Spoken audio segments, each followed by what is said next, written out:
আজি ক'ব বিচাৰিম মংগল গ্ৰহৰ বিষয়ে আমি ধৰক এটা জেনাৰেলি যদি কওঁ ন আমি প্ৰায় মানুহৰ হাততে ৰেড কৰেলৰ পাথৰ এটা দেখা পাওঁ মানে মোৰ নাই বাৰু এই আঙুলিটোত সকলোৱে ক'ব যে আপোনাৰ এগালমান পাথৰ আছে এইটো নাই অদৰকাৰী পাথৰ কেতিয়াও নিপিন্ধো এই আঙুলিটোত মানে ৰাইট হেণ্ড বা লেফট হেণ্ডৰ যেটো আমাৰ ৰিং ফিংগাৰ থাকে তাত দীঘলীয়াকৈ ৰঙা পাথৰ এটা পিন্ধি থকা দেখা যায় কপাৰত বা গোল্ডত পিন্ধে এই পাথৰটো কোৱা হয় মংগলৰ পাথৰ ৰেড কৰেল প্ৰায় মানুহৰ হাততে দেখিব এটা কথা হ'ল মংগলৰ প্ৰতিকাৰ হিচাপে পিন্ধে আপুনি আমাৰ সাপোজ লাইফত মংগলৰ প্ৰবলেম আছে নে নাই কেনেকৈ বুজি পাব জীৱনত চলি থকা কিছুমান ঘটনা বা ধৰক আমাৰ ডে টু ডে লাইফত যিবোৰ চলি থাকে সচৰাচৰ শাৰীৰিক হোক মানসিক হোক আমি ব্যৱহাৰত হোক কিছুমান ঘটনাৰ দ্বাৰা কোনটো গ্ৰহ বেয়া হৈছে বা আমাৰ কুণ্ডলীত কোনটো গ্ৰহ দুৰ্বল তাক ধৰিব পাৰো গতিকে আজি কম মংগল গ্ৰহ যদি আপোনাৰ কুণ্ডলীত দুৰ্বল হৈ আছে যদি আপোনাৰ ভাগ্য চক্ৰত মংগল গ্ৰহ দুৰ্বল হৈ আছে তেতিয়া আপোনাৰ জীৱনত কেনেকুৱা ঘটনা চলিব পাৰে যাৰ দ্বাৰা আপুনি ধৰিব পাৰে যে মোৰ মংগল দুৰ্বল হৈ আছে তথাপিও আপুনি দুৰ্বল মংগলৰ যদি এই মই ক'ব বিচৰা ধৰক লক্ষণ কিটাৰ ভিতৰত আপোনাৰ থাকে তেতিয়া হলে আপুনি পাথৰ ধাৰণ নকৰিব কাৰণ ষ্টোন কেতিয়াও ধৰক ওপৰে পিন্ধাটো উচিত নহয় কাৰণ গ্ৰহৰ চক্ৰৰ বহুতখিনি ডিগ্ৰীৰ কথা আছে টুংগী গ্ৰহৰ কথা আছে গতিকে পাথৰ ধাৰণত আমি ডাইৰেক্টলি আপোনাক ৰেমেডি হিচাপে নকওঁ আপুনি যদিহে এই প্ৰবলেম কিটা আপোনাৰ লাইফত আছে তেতিয়া হলে হনুমানজীৰ পূজা কৰিব পাৰে মঙ্গলবাৰে ব্ৰত ৰাখিব পাৰে মসুৰ দালি মানে আপুনি ধৰক ডোনেট কৰিব পাৰে মসুৰ দালি আপুনি মঙ্গলবাৰে নাখাব পাৰে আপুনি গুৰ সেৱন কৰিব পাৰে তেনেকুৱা ধৰণৰ সৰু ৰেমেডিজ আপুনি কৰিব পাৰে এই যদি লক্ষণ কিটা আপোনাৰ জীৱনত চলি আছে বা এনেকুৱা ঘটনা আপোনাৰ জীৱনত চলি আছে প্ৰথমটো মংগল যদি দুৰ্বল হয় তেতিয়া হলে খুব বেছি সঘনাই কি হয় আমাৰ শাৰীৰিক আৰু মানসিক দুৰ্বলতা আহে বেমাৰ আজাৰ সোনকালে পায় ইমিউন সিস্টেমটো ডাউন থাকে আৰু আমি সৰু কথাতে ভাঙি যাও মানসিক দুৰ্বলতা লগতে শাৰীৰিক দুৰ্বলতা থাকে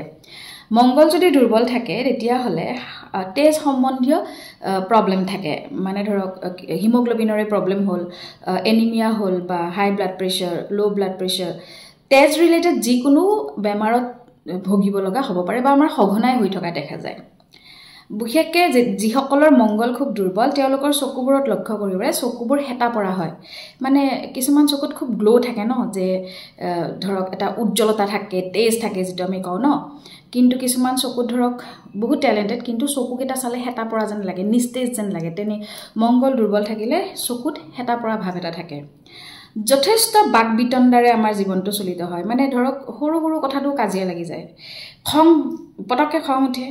ৰিয়েলাইজ কৰিলে পটককে কমি যায় কিন্তু খংটো আমাৰ টেম্পাৰ লুজ কৰা এটা টেন্ডেন্সি থাকে খং উঠে সঘনাই খং উঠে বিশেষকৈ আমাৰ কি হয় যেতিয়া আমি কৰ্মক্ষেত্ৰতে হওক ওপৰালৰ কোনো ধৰণৰ সাপোৰ্ট নাপাও যদি আপোনাৰ মংগল বেয়া থাকে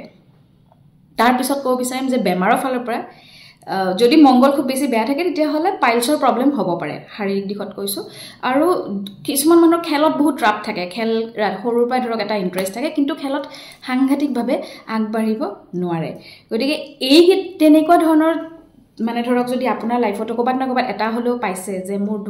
মোৰ এনেকুৱা হ'বও পাৰে বা মই এনেকুৱা ধৰণৰ সিচুৱেচনৰ মাজে গৈ থাকিব লগা হৈছে বা মোৰ লাইফত প্ৰায় এনেকুৱা হয় শাৰীৰিক হোক মানসিক হোক আপুনি ভাবিব পাৰে এবাৰ চাব পাৰে হনুমানজীৰ পূজা কৰক একো তেনেকুৱা নহয় হনুমানজীৰ পূজা বা মা বগলাৰ পূজা কৰক মঙ্গলবাৰটো পালন কৰিব পাৰে হনুমানজীৰ ওচৰত 9টা মঙ্গলবাৰ যাব পাৰে আপোনাৰ লাইফত এই মঙ্গলৰ প্ৰবলেমসমূহ নাইকিয়া হৈ যাব পাৰে বহুতখিনি কমি আহিব কন্ট্ৰোল হৈ আহিব কিন্তু পাথৰ ধাৰণৰ ক্ষেত্ৰত অকল মোৰ ভিডিও চাই পেলাই পাথৰ বা সিগনেল চাই বা লক্ষণ চাই পাথৰ ধাৰণ নকৰিব কিয়নো পাথৰৰ সাইড ইফেক্ট থাকে মই যিবোৰ ষ্টোন ক্লায়েণ্টক দিও বহুত বেছি কাম কৰে কাৰণ মই জানো মোৰ একিউৰেসি লেভেলটো যথেষ্ট ভাল